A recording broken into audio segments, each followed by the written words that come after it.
বন্ধুরা, আজকের পর্বে দেখা যাবে ঝিলিক গৌরবকে ফোন করে বলে, আজকে সন্ধেবেলা আপনি একটু বস্তিতে আসতে পারবেন? তখন গৌরব বলে, আমার হয়তো যেতে দেরি হবে, কাজ আছে। তখন ঝিলিক বলে, আপনাকে তো আসতেই হবে। গৌরব বলে, কেন? তখন ঝিলিক বলে, আপনার স্ত্রী একটা বড় ইভেন্ট অ্যারেঞ্জ করতে চলেছে, তা হাততালি দেবে কে? তখন গৌরব বলে, ঠিক আছে, আমি যাব। তখন ঝিলিক বলে, হ্যাঁ, গৌরব আসবে বলেছে। এরপরে দেখা যায় পল্টু আর চারানা মিলে সারা বস্তিতে প্রচার করে যে সন্ধ্যাবেলা দেবার গ্যারেজে আসার জন্য, যে সেখানেই প্রমাণ হবে দুধ কা দুধ পানি কা পানি। এরপর সেই কথা মতন সবাই দেবার গ্যারেজে হাজির হয়ে যায়। লোকে টইটুম্বুর হয়ে যায় দেবার গ্যারেজ। এরপরে ঝিলিক বলে, এই যে দেখছেন আমার দুই পাশে দুজন দাঁড়িয়ে আছে, এর মধ্যে একজন হলো আমার বোন আঁখি, মানে দেবার স্ত্রী। আর একজন যে বাড়তি আছে সে আমাদের কেউ হয় না। এখন এদের মধ্যেই প্রমাণ হবে যে কে আসল আঁখি। তবে এই আমার হাতে দুটো পেপার আছে, এই দুটো পেপারে দুজন আলাদা আলাদা সাইন করবে। এদের মধ্যে যে আঁকি তার সাইন আমি চিনি, আমি তার সাইন দেখে বলে দিতে পারবো এই আমার বোন, এই হলো আসল আঁকি। এরপর সেই মতন প্রথমে আসল আঁকি সাইন করে, যেটা দেখে ঝিলিক বলে, হ্যাঁ, এটা আঁকিরই সাইন, এই আমার আঁকি, এই আমার বোন, এতে কোনো সন্দেহ নেই। এরপরে আসে নকল আঁকি ট্রাম। ওদিকে দেখা যায় কালীপদ আর পিসিমণি দুজনে আড়ালে দাঁড়িয়ে দেখতে থাকে। তখন পিসিমণি বলে যে, সাইন তো করলো, কিসের সাইন? তখন কালীপদ বলে, আরে রেজিস্ট্রির সাইন, আঁকিরটা হয়ে গেছে, এবার আমারটা বাকি, জয় ঘটি জয় ঘটি জয়, এরকম বলতে থাকে। এরপরে নকল আঁকি সাইন করে। তখন পিসিমণি বলে, এও তো সাইন করছে। তখন কালীপদ বলে, আরে ওদের মধ্যে একজন তো নকল, একজনের সই মিলে যাবে, সে আসল আঁকি, আর একজনের যে মিলবে না তার এতে আমি সাইন করব। এরপর নকল আঁকিরও সাইন করা হয়ে যায়। তখন দুজনের পেপার ঝিলিক হাতে করে দেখে, দেখে তো ঝিলিক অবাক হয়ে যায়। দেবা বলে, বল কি আসল? তখন ঝিলিক আর কিছু বলতে পারে না, বলে দুজনের সাইনও এক। তখন ঝিলিক প্রমাণ করতে পারে না কে আসল কে নকল। তখন ঝিলিক একেবারে ভেঙে পড়ে। তখন আস্তে আস্তে সবাই চলে যায় দেবার গ্যারেজ থেকে, যেহেতু প্রমাণ করতে পারে না। তখন ঝিলিক ভেঙে পড়ায় গৌরব ঝিলিকের কাঁধে হাত দিয়ে বলে, ভেঙে পড়ো না, কি হয়েছে, এরই শেষ নয়, তোমার নাম জুটো ঝিলিক, তুমি হারতে পারো না, ঠিক প্রমাণ করতে পারবে।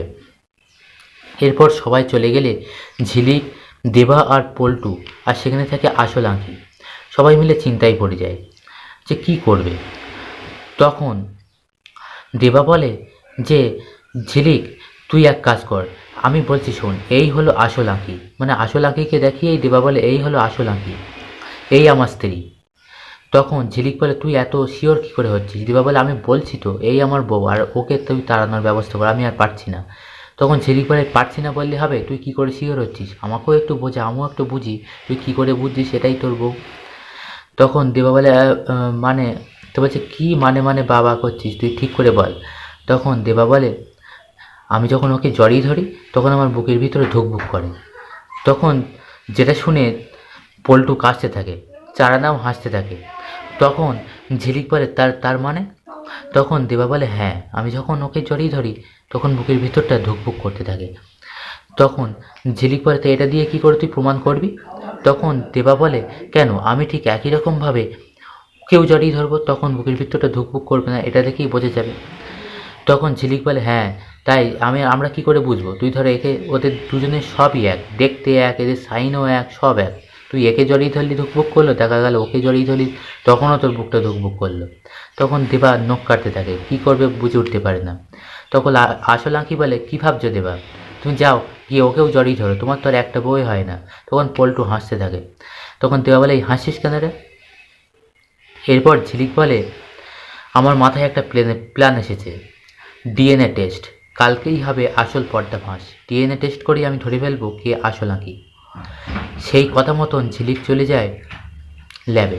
তবে সেখানে বলে দেয়, এইভাবে তো হবে না, চারজনের ডিএনএ টেস্ট, কারণ দুই আঁখি, ঝিলিক আর অনিমেষ, তার জন্য কোর্ট থেকে পারমিশন দরকার, একজন উকিল ধরতে হবে। তাই ঝিলিক যায় সেই উকিল কাকু, মানে লাহিড়ির কাছে। তখন লাহিড়িকে বললে লাহিড়ি তো চমকে ওঠে যে এইবারই তো প্রমাণ করে ফেলবে যদি ডিএনএ টেস্ট করে। তখন উকিল বলে, হ্যাঁ হবে, তাহলে 3-4 দিন সময় লাগবে। তখন ঝিলিক বলে, না, 3-4 দিন নয়, প্রয়োজনে আপনি দুদিনই করে করে দেন, আমার দুদিনই দরকার, না হলে আমাকে তৎকালের ব্যবস্থা করতে হবে, যে আগে করবে তার কাছে যাব।